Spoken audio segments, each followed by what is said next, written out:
കലിയുഗവരദനും കാനനവാസനുമായ അയ്യപ്പന്റെ സ്വർണം കൊള്ളയടിച്ച CPM-നും സർക്കാരിനും വലിയ തിരിച്ചടി 2026 നിയമസഭാ തെരഞ്ഞെടുപ്പിൽ ഉണ്ടാകുമോ എന്നൊരു ഭയം വലിയ തരത്തിൽ അലട്ടുന്നുണ്ട് എന്നതൊരു യാഥാർത്ഥ്യമാണ്. ശബരിമല സ്വർണ്ണക്കൊള്ളയിൽ കേരളത്തിലെ ജനങ്ങളുടെ മുമ്പിൽ അപമാനിതരായി തലകുനിക്കുന്ന CPM നേതൃത്വം രാഷ്ട്രീയ എതിരാളികളെ കള്ളക്കേസിൽ കൊടുക്കുന്നതിൻ്റെ ഭാഗമായിട്ടാണ് VD സതീശനെതിരായ പുനർജനി കേസ് CBI അന്വേഷണത്തിന് ഉത്തരവിട്ടത്. അതുമാത്രമല്ല, രാഷ്ട്രീയ എതിരാളികളെ കൃത്യമായി ലക്ഷ്യം വെച്ച് ഇനിയും കേസുകൾ വരും എന്ന് തന്നെയാണ് കോൺഗ്രസ് നേതാക്കന്മാർ പറഞ്ഞുകൊണ്ടിരിക്കുന്നത്. എത്ര തന്നെ കള്ളക്കേസിൽ കൊടുക്കാൻ ശ്രമിച്ചാലും കേരളത്തിലെ ജനങ്ങളുടെ മനസ്സിനകത്ത് ഇന്ത്യൻ നാഷണൽ കോൺഗ്രസിനും ഐക്യജനാധിപത്യ മുന്നണിക്കുമുള്ള സ്ഥാനം വളരെ വലുതാണെന്നും 10 വർഷമായി കേരളം ഭരിച്ചു മുടിച്ചുകൊണ്ടിരിക്കുന്ന CPM-നെതിരെ വിധിയെഴുതാൻ കേരളത്തിലെ ജനങ്ങൾ കാത്തിരിക്കുകയാണെന്നും കോൺഗ്രസ് നേതാക്കന്മാർ പറഞ്ഞുകൊണ്ടിരിക്കുകയാണ്. എന്തായാലും കോൺഗ്രസിനെ കള്ളക്കേസിൽ കുടുക്കി അല്ലെങ്കിൽ കോൺഗ്രസ് നേതാക്കന്മാരെ കള്ളക്കേസിൽ കൊടുക്കുന്നതിലൂടെയൊന്നും ശബരിമല സ്വർണ്ണക്കൊള്ള മായാൻ പോകുന്നില്ല, അല്ലെങ്കിൽ ശബരിമല സ്വർണ്ണക്കൊള്ളയിൽ നിന്ന് രക്ഷപ്പെടാൻ CPM-ന് കഴിയുന്നില്ല എന്നത് ഒരു യാഥാർത്ഥ്യം തന്നെയാണ്. ശബരിമല സ്വർണ്ണക്കൊള്ള കേസ് വീണ്ടും ചർച്ചയാകുമ്പോൾ എന്ത് ആണ് CPM പ്രതിരോധിക്കാൻ ഇനി മാർഗം സ്വീകരിക്കുന്നത്? അതോടൊപ്പം തന്നെ ലോകത്താകമാനമുള്ള കോടിക്കണക്കിനായ ഭക്തർ കാത്തിരിക്കുന്ന മകരവിളക്ക് സുദിനത്തിന് ഇനി ദിവസങ്ങൾ മാത്രം ബാക്കിയപ്പോൾ ആ മകരവിളക്കിന് മുമ്പ് തന്നെ ശബരിമല കൊള്ളയിൽ ഉൾപ്പെട്ട VVIP ആ ഉന്നതൻ ജയിലഴിക്കുള്ളിലേക്ക് പോകുമോ എന്നാണ് കേരളത്തിലെ ജനങ്ങളും അയ്യപ്പ വിശ്വാസികളും ഒന്നടങ്കം ചോദിച്ചുകൊണ്ടിരിക്കുന്നത്. SITയുടെ അന്വേഷണത്തിൻ്റെ റഡാറിനകത്ത് ആ VVIP ഉണ്ടെന്നും ആ VVIPയെ ഏത് നിമിഷവും അറസ്റ്റ് ചെയ്യാൻ സാധ്യതയുണ്ടെന്നുമാണ് ലഭ്യമാകുന്ന വിവരം. ഉന്നതനായ VVIP ഉടൻ പോലീസിൻ്റെ കസ്റ്റഡിയിലാകുമോ? ശബരിമലയിൽ മകരവിളക്ക് നടക്കുമ്പോൾ, പൊന്നമ്പലമേട്ടിൽ മകരജ്യോതി തെളിയുമ്പോൾ VVIPയുടെ കയ്യിൽ വിലങ്ങണിയിച്ച ജയിലഴിക്കുള്ളിലേക്ക് പോകുന്ന കാഴ്ച കാണാൻ കേരളത്തിലെ കോടിക്കണക്കിനായ അയ്യപ്പ ഭക്തന്മാർക്ക് സമയമുണ്ടാകുമോ? അല്ലെങ്കിൽ അയ്യപ്പ ഭക്തന്മാർക്ക് അത്തരമൊരു സുദിനമാകുമോ മകരവിളക്ക് ദിനം എന്നാണ് കേരളത്തിലെ അയ്യപ്പ ഭക്തരും ലോകത്താകമാനമുള്ള അയ്യപ്പ ഭക്തരും കാതും കണ്ണുമോർത്ത് കാത്തിരിക്കുന്നത്. എന്തായാലും വിശദമായി പരിശോധിക്കാം. VVIPയുടെ അറസ്റ്റ് എപ്പോഴാണ്? പ്രതിരോധത്തിലായോ CPM? PS സൗവർണികയാണ് കൂടെയുള്ളത്. ശബരിമല സ്വർണ്ണക്കൊള്ളയുമായി ബന്ധപ്പെട്ട ഒരു ഉന്നതന്റെ അറസ്റ്റ് ഉടൻ ഉണ്ടാകുമെന്നാണ് ലഭ്യമാകുന്ന വിവരം. പൊന്നമ്പലമേട്ടിൽ മകരജ്യോതി തെളിയാൻ, അതായത് ലക്ഷക്കണക്കിന് അയ്യപ്പ വിശ്വാസികൾ കാത്തിരിക്കുന്ന മകരവിളക്ക് ദിവസത്തിന് ഇനി ദിവസങ്ങൾ മാത്രമാണുള്ളത്.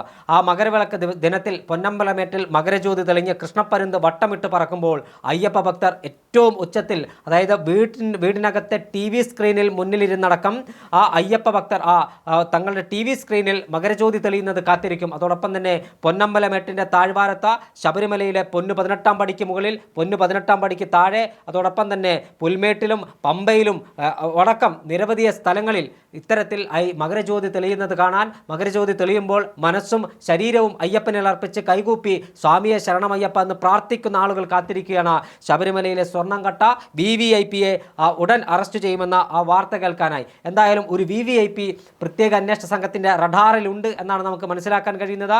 മുൻ ദേവസ്വം വകുപ്പ് മന്ത്രി കടകംപള്ളി സുരേന്ദ്രൻ, മുൻ Thiruvithamkoor Devaswom board president PS Prasanth അടക്കമുള്ളവരെ ചോദ്യം ചെയ്ത പ്രത്യേക അന്വേഷണ സംഘത്തിന് ആ റഡാറിലുള്ള VVIPയെ ഉടൻ അറസ്റ്റ് ചെയ്യുമോ എന്നാണ് കേരളത്തിലെ ജനങ്ങൾ ചോദിക്കുന്നത്. എന്തായാലും കേരള സമൂഹം ഒന്നടങ്കം ഈ ശബരിമല അയ്യപ്പൻ്റെ സ്വർണം കട്ട കള്ളന്മാരെ അറസ്റ്റ് ചെയ്യുന്നതിന് വേണ്ടി കാത്തിരിക്കുകയാണ്. മുരാരി ബാബു, ഉണ്ണികൃഷ്ണൻ പോറ്റി, ജയകുമാർ, ശ്രീകുമാർ, N വാസു, A പത്മകുമാർ, ഗോവർദ്ധൻ അടക്കമുള്ള ആളുകൾ ഇപ്പോൾ ജയിലഴിക്കുള്ളിൽ കഴിയുന്ന സാഹചര്യമുണ്ട്. അത് മറ്റു ചിലർ കൂടി ജയിലഴിക്കുള്ളിലുണ്ട്. ഇത്തരത്തിൽ ചെറിയ പരൽമീനുകൾ മാത്രമാണ് ജയിലഴിക്കുള്ളിൽ കഴിയുന്നത്. ഉന്നത സ്രാവുകളെ, വമ്പൻ സ്രാവുകളെ പിടികൂടാൻ ഈ പ്രത്യേക അന്വേഷണ സംഘം എന്തേ വൈകുന്നത് എന്ന ചോദ്യമാണ് ജനങ്ങൾ ചോദിക്കുന്നത്. ശബരിമല പൊന്നമ്പലമേട്ടിൽ മകരജ്യോതി തെളിയുമ്പോൾ ആ VVIPയുടെ കയ്യിൽ വിലങ്ങണിഞ്ഞ് ആ VVIPയെ ജയിലഴിക്കുള്ളിലേക്ക് കൊണ്ടുപോകുമെന്ന് കേരളത്തിലെ ജനങ്ങൾ ചോദിക്കുമ്പോൾ അതിനുത്തരം നൽകേണ്ട ബാധ്യത കേരളത്തിലെ സർക്കാരിനുണ്ട്. അതോടൊപ്പം തന്നെ കേരളത്തിലെ പ്രത്യേക അന്വേഷണ സംഘത്തിനുണ്ട്. സംസ്ഥാന സർക്കാർ ഇതിൽ മുങ്ങി നിൽക്കുകയാണ്. അഴിമതിയിൽ മുങ്ങിക്കുളിച്ച സർക്കാർ കേരളം കണ്ട ഏറ്റവും വലിയ ക്ഷേത്ര കുംഭകോണമായ ശബരിമല സ്വർണ്ണക്കൊള്ളയിൽ മുന്നും മിണ്ടാൻ കഴിയാതെ നിൽക്കുമ്പോൾ എന്ത് ചെയ്യാൻ കഴിയും എന്നൊരു ചോദ്യമാണ് CPM ഉന്നയിക്കുന്നത്. അതിനെ മറച്ചു വെക്കാൻ രാഷ്ട്രീയ എതിരാളികളെ, കോൺഗ്രസ് നേതാക്കന്മാരെ കള്ളക്കേസിൽ കൊടുക്കാൻ നോക്കുന്നു. അവർക്കെതിരെ CBI അന്വേഷണം പ്രഖ്യാപിക്കുന്നു. ഇതുകൊണ്ടൊന്നും വികൃതമായ മുഖത്തിൻ്റെ ഭംഗി വീണ്ടെടുക്കാൻ CPM-നും പിണറായി വിജയനും കഴിയില്ല എന്നതൊരു യാഥാർത്ഥ്യമാണ്. പൊന്നമ്പലമേട്ടിൽ അല്ലെങ്കിൽ കലിയുഗവരദനായ ഭക്തനായ കാനനവാസനായ അയ്യപ്പൻ്റെ തിരുസന്നിധിയിലെ സ്വർണം കട്ട കള്ളന്മാർ ജയിലഴിക്കുള്ളിലേക്ക് പോകും? അത് എന്നൊരു ചോദ്യമാണ് മാത്രമാണ് ബാക്കിയുള്ളത്. എന്തായിരിക്കും വരാനിരിക്കുന്ന ദിവസങ്ങളിൽ പ്രത്യേക അന്വേഷണ സംഘത്തിന്റെ നീക്കം? നമുക്കറിയാം, സർക്കാർ ഈ വിഷയത്തിൽ പൂർണ്ണമായി പെട്ടുകഴിഞ്ഞു. സർക്കാരും CPM-ഉം ഇനി എന്ത് ചെയ്യണമെന്ന് അറിയാൻ കഴിയാത്തൊരവസ്ഥയിലാണ്. കേരള പൊതുസമൂഹത്തിന് മുന്നിൽ തങ്ങൾ കള്ളം ചെയ്തിട്ടില്ല, അല്ലെങ്കിൽ സ്വർണം കട്ട കള്ളന്മാരല്ല എന്ന് ആവർത്തിച്ച് പറയുമ്പോഴും ഓരോ അറസ്റ്റുകളും ചോദ്യം ചെയ്യലുകളും കൊണ്ടെത്തിക്കുന്നത് സർക്കാരിനെ അല്ലെങ്കിൽ CPM-നെ വെട്ടിലാക്കുന്ന തരത്തിലാണ്. ആ ഒരു സാഹചര്യത്തിൽ കേരളത്തിലെ ജനത മുഴുവൻ തങ്ങൾക്ക് എതിരാകുന്നു, അല്ലെങ്കിൽ കേരളത്തിലെ ജനത മുഴുവൻ തങ്ങളാണ് സ്വർണം കട്ടത് എന്ന് തിരിച്ചറിവ് അവർക്കുണ്ടാകുന്നു എന്ന പശ്ചാത്തലത്തിലാണ് കോൺഗ്രസിന്റെ UDF-ന്റെ ഒക്കെ നേതാക്കൾക്കെതിരെ കേസ് CBI-ക്ക് വിടുന്നു.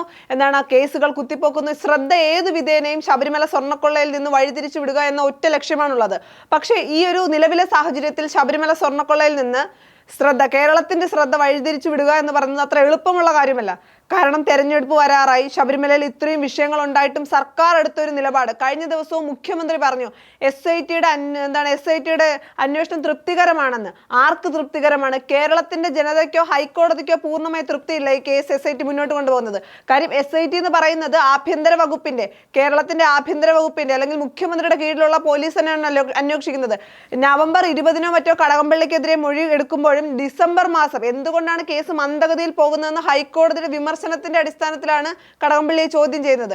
അതുകൊണ്ട് ഈ കേസിൽ കോടതി ചോദ്യം ചെയ്യുന്നുണ്ട് SITയെ, എന്തുകൊണ്ട് ഉന്നതന്റെ അറസ്റ്റ് ഉണ്ടായില്ല, എന്തുകൊണ്ട് ഇത്രയും മന്ദഗതിയിൽ പോകുന്നു എന്ന് ചോദ്യം ചെയ്യുമ്പോൾ മാത്രമാണ് SIT വീണ്ടും കടകംപള്ളിയെ ചോദ്യം ചെയ്യാൻ വിളിക്കുന്നത് പോലും.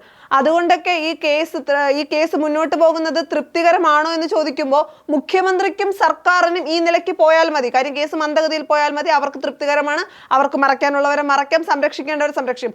പക്ഷേ വിശ്വാസികൾക്കും കേരള പൊതുസമൂഹത്തിനും ഈ കേസ് ഈ രീതിയിലല്ല പോകേണ്ടത്. കുറച്ചുകൂടി വേഗത്തിൽ കാര്യങ്ങൾ പോകണം. യഥാർത്ഥ തെറ്റുകാരെ അല്ലെങ്കിൽ യഥാർത്ഥ സ്വർണം കട്ട കള്ളന്മാരെ കേരള പൊതുസമൂഹത്തിന് മുന്നിൽ കൊണ്ടുവരിക തന്നെ വേണം. മുഖ്യമന്ത്രിക്കും സർക്കാരിനും ഈ കേസ് പോകുന്ന രീതിയോട് തൃപ്തിയായിരിക്കും. അതുപോലെ തന്നെ കഴിഞ്ഞ ദിവസം മുഖ്യമന്ത്രിയോട് ചോദിച്ചിരുന്നു പത്മകുമാറിനെതിരെ എന്ത് നടപടിയാണ് പാർട്ടി എടുത്തതെന്ന്. അപ്പോൾ മുഖ്യമന്ത്രി പറഞ്ഞത് താൻ മുഖ്യമന്ത്രി കസേരയിൽ ഇരിക്കുമ്പോൾ അത്തരം ചോദ്യങ്ങൾക്ക് അല്ലെങ്കിൽ പാർട്ടി എടുത്ത നടപടിയുമായുള്ള ചോദ്യങ്ങൾക്ക് താൻ ഉത്തരം പറയാൻ തയ്യാറല്ല, അല്ലെങ്കിൽ ഉത്തരം പറയേണ്ട ആവശ്യമില്ല എന്ന് പറയുന്ന മുഖ്യമന്ത്രി മറുവശത്ത് പറയുന്നത് അടൂർ പ്രകാശും സോണിയാഗാന്ധിയും ഈ ഉണ്ണികൃഷ്ണൻ പോറ്റിയുമായിട്ടുള്ള ബന്ധം എന്താണെന്ന് വ്യക്തമാക്കണം എന്ന് പറയുന്ന മുഖ്യമന്ത്രിക്ക് എന്ത് ധാർമ്മികതയാണ് അത് പറയാനുള്ളത്? തൻ്റെ പാർട്ടിക്കകത്തുള്ള കാര്യങ്ങൾ തനിക്ക് പറയാനാകില്ല, താൻ മുഖ്യമന്ത്രി ആയതുകൊണ്ട്. പക്ഷേ മറുവശത്ത് SIT ആഭ്യന്തര വകുപ്പിന്റെ കീഴിലുള്ള SIT ചോദ്യം ചെയ്താൽ മതിയല്ലോ അടൂർ പ്രകാശിനെ കാര്യങ്ങൾ വ്യക്തമാക്കാൻ. അതല്ല, കോൺഗ്രസ് നേതാക്കൾ സോണിയാഗാന്ധി മറുപടി പറഞ്ഞില്ല എങ്കിൽ അടൂർ പ്രകാശെങ്കിലും മറുപടി പറയണമെന്ന തലത്തിലേക്ക് മാറിയിരിക്കുന്നു. അതുകൊണ്ട് ഈ SIT തന്നെയാണ് തുടർന്നും അന്വേഷിക്കുന്നതെങ്കിൽ ഒരിക്കലും ഈ കേസ് വളരെ വേഗത്തിൽ പുറത്തു വരില്ല എന്ന് തന്നെ പറയേണ്ടി വരും. EDയും CBIയും മറ്റും അന്വേഷിക്കുമ്പോൾ വലിയ മാറ്റങ്ങൾ കൊണ്ടുവരാൻ കഴിയുമെന്നാണ് എനിക്ക് തോന്നുന്നത്. തീർച്ചയായും ശബരിമല സ്വർണ്ണക്കൊള്ളയുമായി ബന്ധപ്പെട്ട് കേരളത്തിലെ ജനങ്ങളെല്ലാം ആ അറസ്റ്റിന് വേണ്ടി കാതോർത്തിരിക്കുകയാണ്. കടകംപള്ളി സുരേന്ദ്രൻ, PS പ്രശാന്ത് ഉൾപ്പെടെയുള്ളവരെ ചോദ്യം ചെയ്തു കഴിഞ്ഞു. ഇനിയും ചോദ്യം ചെയ്യലും അതോടൊപ്പം തന്നെ അറസ്റ്റും ഉണ്ടാകുമെന്ന കാര്യത്തിൽ തർക്കമില്ല. കലിയുഗവരതനായ കാനനവാസനായ അയ്യപ്പൻ്റെ സ്വർണം കട്ട കള്ളന്മാരെ ഇനിയും എത്രകാലം പ്രത്യേക അന്വേഷണ സംഘത്തിന് സംരക്ഷിക്കാൻ കഴിയുമെന്ന കാര്യത്തിൽ തർക്കമുണ്ട്. കാരണം ഹൈക്കോടതിയുടെ മേൽനോട്ടത്തിലാണ് ശബരിമല സ്വർണ്ണക്കൊള്ളയുടെ അന്വേഷണം നടക്കുന്നത്. ആ മേൽനോട്ടത്തിൽ അന്വേഷണം നടക്കുമ്പോൾ പ്രമുഖർക്ക് ജയിലിലേക്കുള്ളിലേക്ക് പോകേണ്ടി വരും. അത് എന്ന് മാത്രമേ ഇനി അറിയാനുള്ളൂ. സ്വാഭാവികമായും ശബരിമല സ്വർണ്ണക്കൊള്ള വരും തെരഞ്ഞെടുപ്പിൽ വലിയ ചർച്ചയായി മാറുമ്പോൾ കേരളത്തിലെ CPM-ന് രക്ഷപ്പെടാൻ കഴിയാത്ത തരത്തിലുള്ള കുരുക്കിലാണ് പെട്ടിരിക്കുന്നത്. അതായത് കുറുക്കനെ ഒരു വലയിലാക്കിയതുപോലെ CPM-നെ വലയിലാക്കിയിരിക്കുന്നു. ആ CPM ശബരിമല സ്വർണ്ണക്കൊള്ളയിൽ പ്രതികളെ തള്ളിപ്പറയാൻ തയ്യാറാകാത്തിടത്തോളം കാലം, CPM-ന്റെ മുൻ MLA ഉൾപ്പെടെയുള്ള പ്രതികളെ തള്ളിപ്പറയാൻ തയ്യാറാകാത്തിടത്തോളം കാലം CPM പ്രതിപ്പട്ടികയിൽ 1-ാം സ്ഥാനത്ത് CPM എന്ന് പറയുന്ന രാഷ്ട്രീയ പാർട്ടിയാണ്. എന്തായാലും ഈ വിഷയത്തിൽ നിർണായകമായ ഒരു അറസ്റ്റ് ശബരിമലയിൽ പൊന്നമ്പലമേട്ടിൽ മകരജ്യോതി തെളിയുന്നതിന് മുമ്പ് ഉണ്ടാകുമോ എന്ന് മാത്രമാണ് അറിയാനുള്ളത്.